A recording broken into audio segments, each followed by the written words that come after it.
जय हिंद। आप सभी को शिक्षक दिवस की ढेर सारी शुभकामनाएं।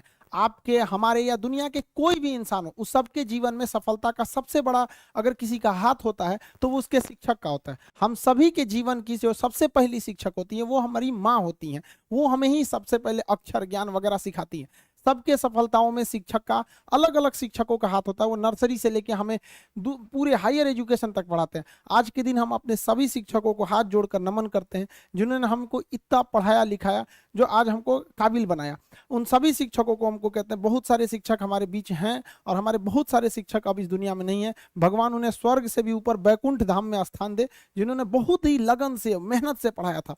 वो दौर जब हम लोगों का था तो एक शिक्षक के प्रति बड़ा एक डर रहता था। जैसे स्कूल या कॉलेज के ग्राउंड में टीचर्स को देख लेते थे, डर जाते थे लोग। बट आज के वक्त में हम देख रहे हैं धीरे धीरे इस चीज का नैतिक पतन होते जा रहा है। भारत में शिक्षकों की या शिक्षा की बहुत पुरानी परंपरा, ये हमें विश्व गुरु कहा जाता है। अब आप कहेंगे सर ये विश्व गुरु का मतलब क्या होता है, ऐसे ही भारत को विश्व गुरु क्यों कहा जाता है? तो आप एक एग्जाम्पल से समझिए। हमारे तत्कालीन राष्ट्रपति उस समय के 94 में डॉक्टर शंकर दयाल शर्मा थे। 1994 में डॉक्टर शंकर दयाल शर्मा भारत से आधिकारिक दौरा पर ओमान गए। ओमान की राजधानी मस्कत पर जब हमारे राष्ट्रपति डॉक्टर शंकर दयाल शर्मा का हवाई जहाज लैंड किया तो ओमान के जो किंग थे, वहां के राजा, वो कभी किसी को रिसीव करने एयरपोर्ट पर नहीं जाते। ये प्रोटोकॉल मतलब नियम कानून होता है। किसी देश के राष्ट्रपति वगैरह नहीं जाते जब तक कोई बहुत खास मेहमान नहीं आ जाता। और लेकिन वहां पर किंग जो है वो प्रोटोकॉल तोड़ दिए। और अमूमन अगर कोई प्रोटोकॉल तोड़ के आता भी है तो वो रिसीव करने के लिए नीचे खड़ा रहता है और राष्ट्रपति खुद उतर के आते हैं। लेकिन ओमान के राजा के, यानी ओमान के किंग के साथ ऐसा नहीं हुआ। हमारे डॉक्टर शंकर दयाल शर्मा अभी हवाई जहाज में बैठे ही थे तो ओमान के किंग सीढ़ियों से चढ़कर खुद गए और डॉक्टर शंकर दयाल शर्मा को उनके सीट के पास से जाकर रिसीव करके उन्हें लेकर आए थे। जब ड्राइवर्स और बॉडीगार्ड ने उनको कहा गाड़ी में बैठे, तो वहां के किंग ने ड्राइवर को हटाकर खुद ड्राइव किए थे डॉक्टर शंकर दयाल शर्मा के गाड़ी को, हमारे राष्ट्रपति साहब के। और उन्हें इतना इज्जत दिया गया था जो इससे पहले ओमान में किसी विदेशी गणमान्य को ऐसी इज्जत नहीं मिली थी। जब मीडिया वालों ने उनसे पूछा कि आखिर शंकर दयाल शर्मा में ऐसा क्या खास है जो आपने इतने सारे प्रोटोकॉल्स तोड़ दिए, आज तक किसी राजा या किसी देश के प्रधानमंत्री राष्ट्रपति को इज्जत नहीं मिली, तो ओमान के किंग ने कहा कि जब मैं स्टूडेंट था और भारत में पढ़ाई कर रहा था तो उस समय पुणे में जब उनकी पढ़ाई चल रही थी ओमान के किंग के, तो डॉक्टर शंकर दयाल शर्मा वहां पे उनके शिक्षक थे, वो वहां पे प्रोफेसर थे। तो उनका कहना था मैंने किसी राष्ट्रपति या प्रधानमंत्री को वो इज्जत नहीं दिया, बल्कि मैंने अपने गुरु को यह सम्मान दिया, उन गुरु के लिए मैंने इतने सारे प्रोटोकॉल तोड़े। इसलिए भारत को विश्व गुरु कहा जाता था। प्राचीन काल से आज तक बहुत सारे लोग भारत में आते हैं, शिक्षा लेकर बड़े बड़े पोस्ट पर पहुंचे हैं। उसके बाद से अभी तक कई सारे राष्ट्रपति, प्रधानमंत्री अलग अलग देशों के ओमान में गए, लेकिन उन्हें जो प्रोटोकॉल के तहत ही एक सम्मान मिला, वो सम्मान आज तक किसी को ओमान के किंग द्वारा नहीं मिला जो हमारे शंकर दयाल शर्मा जी को मिला था। हमारे शिक्षक हमको एक टीचर के साथ साथ एक दोस्त, एक गार्जियन की भी भूमिका में रहे। हमारा लाइफ का सपना था कि हम फौज में जाएं। हमने एग्जाम भी दिए थे, एनडीए वगैरह कई सारे डिफेंस के लिए। लेकिन मेरे साथ एक गड़बड़ी था कि मेरा हाथ टेढ़ा था, ये एंगल वगैरह बहुत ज्यादा मेरा हाथ टेढ़ा है, तो मेडिकली अनफिट होने की वजह से हमारा फाइनली सिलेक्शन नहीं हो सकता था।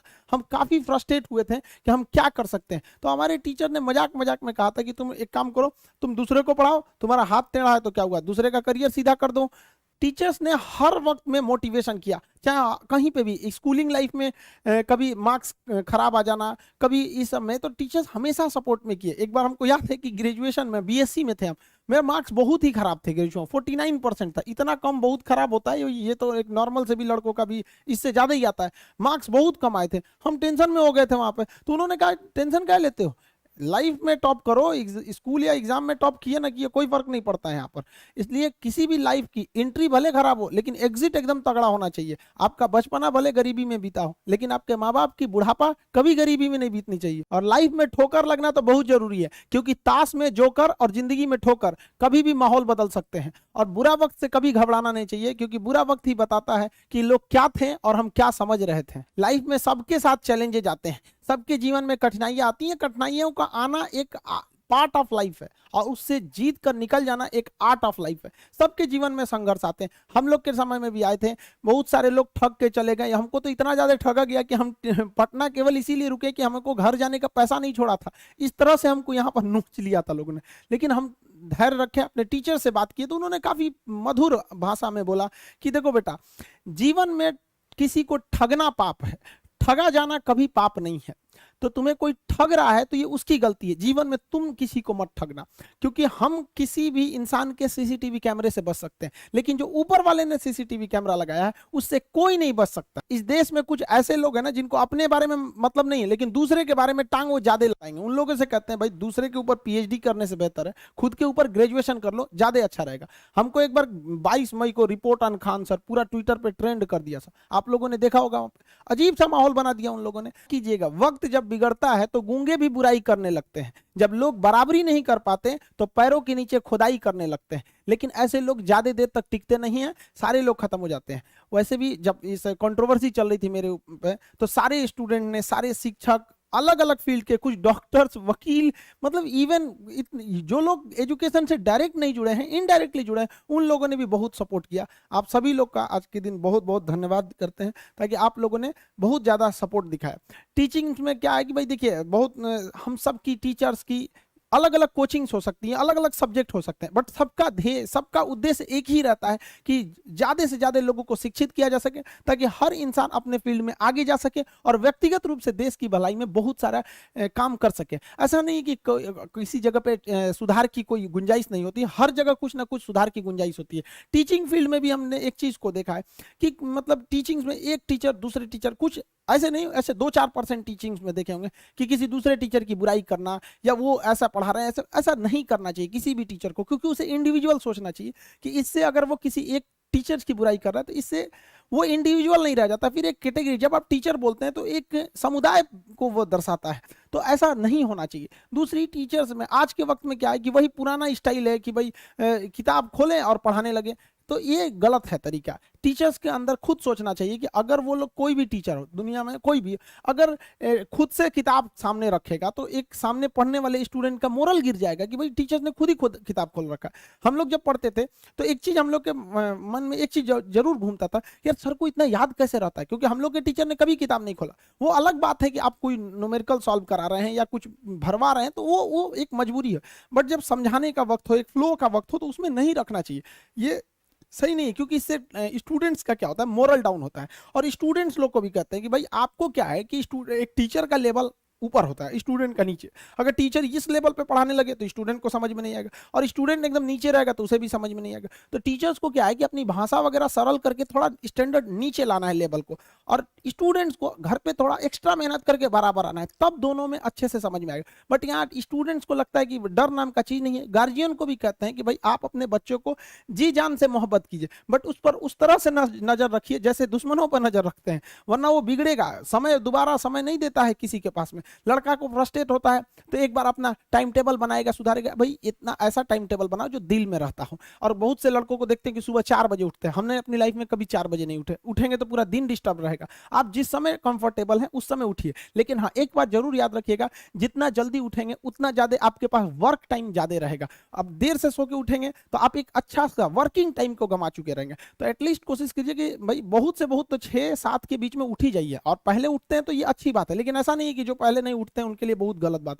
आप जितना पढ़ सकते हैं अपनी कैपेसिटी के हिसाब से ही पढ़िए। आपकी बॉडी 8 घंटा नहीं सस्टेन कर पा रही है, आप 4 घंटा ही पढ़िए, बट धीरे धीरे उसको इंक्रीज कीजिए। हर चीज के लिए होता है, आप अपनी बॉडी के हिसाब से किसी काम को करिए। आप किसी भी काम को अगर लगातार 21 दिन करते हैं तो धीरे धीरे वो आपकी आदत बन जाती है, और अगर किसी काम को लगातार 90 दिन कर देते हैं तो फिर वो आपकी दिनचर्या बन जाती है। अब आप डिसाइड कीजिए कि आप अच्छे काम को करना चाहते हैं या गलत काम को। जहां आपको कंफर्ट मिलता है वो रास्ता कभी भी कोई मंजिल को नहीं ले जाती है, क्योंकि मंजिल वाला रास्ता काफी चुनौतीपूर्ण भरा होता है, उसमें कंफर्ट कभी नहीं मिलता है। संघर्ष से व्यक्ति को कभी नहीं भागना चाहिए, क्योंकि जीवन में जो कभी संघर्ष से परिचित नहीं हुआ, इतिहास गवाह है, वो कभी चर्चित नहीं हुआ। और जिंदगी हो या व्हाट्सएप, लोग हमेशा स्टेटस ही देखते हैं। जीवन में संघर्ष का आना बहुत जरूरी है, क्योंकि फूलों की हिफाजत कांटे ही करते हैं, माली तो बहुत बाद में आता है। और रिकॉर्ड वो तोड़ते हैं जिनके रगों में खून नहीं बल्कि लक्ष्य पाने के लिए जुनून दौड़ता हो। याद रखिएगा, जिस समय आपका किस्मत साथ न दे, समझ जाइएगा कि आपकी मेहनत आपका साथ देगी। किस्मत एक लिफ्ट की तरह होती है, कभी भी धोखा दे सकती है, लेकिन जो मेहनत होती है वो सीढ़ियों की तरह होती है। चढ़ने में तो थकान देगी, लेकिन कभी आपका साथ नहीं छोड़ेगी, आपको अपने मंजिल तक पहुंचाएगी। और बुलंदी पे चढ़ने के बाद आपको घमंड नहीं बल्कि एक सुकून मिलेगा कि मेहनत जरूर किए लेकिन अपनी मंजिल तक जरूर पहुंचे। स्टूडेंट लाइफ की सबसे बड़ी खराबी किसी चीज को कल पे टाल देना। आज टीचर्स ने पढ़ाया, कल रिवाइज करेंगे, आज लिखे कल इसको सॉल्व करेंगे। कल पे कोई नहीं टालना चाहिए। जिसने ये कल किया या हमको ये करना चाहिए उनको तो असफलता फिक्स है, उसने असफलता की दहलीज पे पैर रख दिया। जिसने किया कल, दिन गया टल, जिसने कहा परसों, बीत गए बरसों, और जिसने कहा आज, उसी ने किया राज। जीवन में संस्कार का भी बहुत बड़ा मोल होता है। आप अपने विचारों से स्वतंत्र रहिए, लेकिन संस्कारों से बंधे रहिए। कभी भी अहंकार मत रखिए, क्योंकि आप कितनी भी बुलंदी पर क्यों ना चले जाएं, लेकिन याद रखिएगा आसमान में बैठने की जगह नहीं होती है। जो भी बुलंदी पे जाएगा उसको एक ना एक दिन, आज नहीं तो कल, उसको वापस इस धरती पर आना है। इसलिए बुलंदी को देखकर बहुत जल्दी घमंड में नहीं आना चाहिए, और हमेशा याद रखिए बड़े बुजुर्गों से मिलकर बैठना चाहिए, उनसे बातें करना चाहिए। बड़े नायाब होते हैं ये लोग, कुछ लम्हों में जिंदगी के तजुर्बे बता देते हैं। याद रखिएगा समय, सम्मान और विश्वास, ये तीन ऐसी चीजें होती हैं जो एक बार अगर हाथ से चली गई तो फिर दोबारा लौट के कभी नहीं आती। जीवन में सबके प्रति दया का भाव रखना चाहिए, और सबसे बेशर्म चीज अगर कोई इस दुनिया में है तो वो गरीबी है। कमबख्त उम्र का भी ख्याल नहीं रखती है, और किसी के वक्त का मजाक मत उड़ाइएगा जनाब, ये वक्त है सबके चेहरे याद रखता है। सबके प्रति दया और आदर की भावना रखिएगा। कभी जानवर मिले तो उनके लिए भी 2 रोटी निकाल लीजिएगा, क्योंकि जनाब इन्हें नहीं पता है कि खाने के लिए पैसे देने पड़ते हैं। हम सब टीचर्स डे मनाते हैं, मदर डे, फादर डे, कई सारे डे को मनाते हैं। काश एक रोटी डे होता कि कम से कम उस दिन तो देश के गरीबों को भरपेट खाना मिल सकता था। ये जिंदगी है, इसे सीखना बड़ा मुश्किल होता है, क्योंकि जब तक ये समझ में आती है ये आधी खत्म हो चुकी रहती है। इस जिंदगी में आप चाहेंगे कुछ, मिलेगा कुछ, बनना कुछ और रहेगा। बहुत ही ज्यादा अनसर्टेनिटी होती है इस जिंदगी में। हर कदम पर हमें कुछ ठोकरें लगती हैं और हमें कुछ ना कुछ सीखने को मिलता है। अगर बात करेंगे इस साल की, तो टीचर ऑफ द ईयर, इस बार टीचर ऑफ द ईयर कहेंगे तो कोविड-19 को कहेंगे, क्योंकि इसने बहुत अच्छों को सिखा दिया कि वो क्या थे। चंद गज 2 गज जमीन में दफनाया गया उसे, जो करोड़ों का मालिक हुआ करता था। सबको समझ में आ गया कि पैसा धरा का धरा रह जाता है, इंसान कठपुतली है। इसलिए मिल बांट कर रहिए, जितनी जिंदगी है एक दूसरे से संपर्क में रहिए, एक दूसरे के दुख में सुख में भाग लीजिए। किसी के सुख में जाइए या ना जाइए, लेकिन दुख में जरूर साथ दीजिए, क्योंकि अपने वो नहीं होते हैं जो तस्वीर में साथ हों, अपने वो होते हैं जो तकलीफ में साथ देते हैं। इस बार इस कोरोना ने बहुत सारे लोगों को, अपनों को खोया। शायद ही कोई ऐसा गांव होगा जहां अपनों ने नहीं, अपने किसी अपनों को नहीं गंवाया हो। तो उन सब की आत्मा को भगवान शांति दे, उनके परिवार के लोगों को यह हिम्मत दे कि वो इस दुख की घड़ी को निपट सके, इससे जल्दी से बाहर आ सके। और जितने लोग हैं जो अभी कोरोना भी पूरी तरह से खत्म नहीं हुआ है, वैक्सीनेशन को बहुत तेजी से करें, ताकि ये जनजीवन पूरी तरह से अपनी पटरी पर आ पाए। देखिए बहुत सारे लोगों का कहना है कि कोरोना ने उनका बिजनेस बर्बाद कर दिया, उनका आय का साधन बर्बाद कर दिया, परिवार उजाड़ दिया। हम इस बात को मानते हैं, लेकिन याद रखिएगा जिसके पास खाने के लिए कुछ नहीं होता है उसे हराना असंभव होता है। अब याद रखिए, अब आपको जिनको ने बहुत ज्यादा संघर्ष देखा उन्हें हराना मुश्किल होता है, क्योंकि झूला अगर बहुत पीछे जाता है तो याद रखिएगा वो बहुत आगे का भी सफर करता है। इसलिए जिंदगी से संघर्ष से सीखना रहना चाहिए, भागना नहीं चाहिए। आप सब देश के किसी भी कोने में रहे, हमेशा एक दूसरे का साथ दे, अपने गुरु का हाथ पकड़ के चले, जीवन में किसी के पैर पकड़ने की जरूरत नहीं पड़ेगी। देश के सारे स्टूडेंट्स को मेरे दिल से ढेर सारी शुभकामनाएं, उन्हें जल्दी से जल्दी भगवान सफल करें, और अपने माँ बाप का सपना लेकर, वो जिस सपने को लेकर वो आगे बढ़े, जल्दी से जल्दी वो सपना पूरा करें, ताकि माँ बाप का भी सीना गर्व से चौड़ा हो सके। हम लोग अब रेगुलर क्लास करते रहेंगे, मंडे से हर एक क्लास अपने टाइम पर लाइव चलते रहेगा। मिलेंगे नेक्स्ट क्लास में। जय हिंद।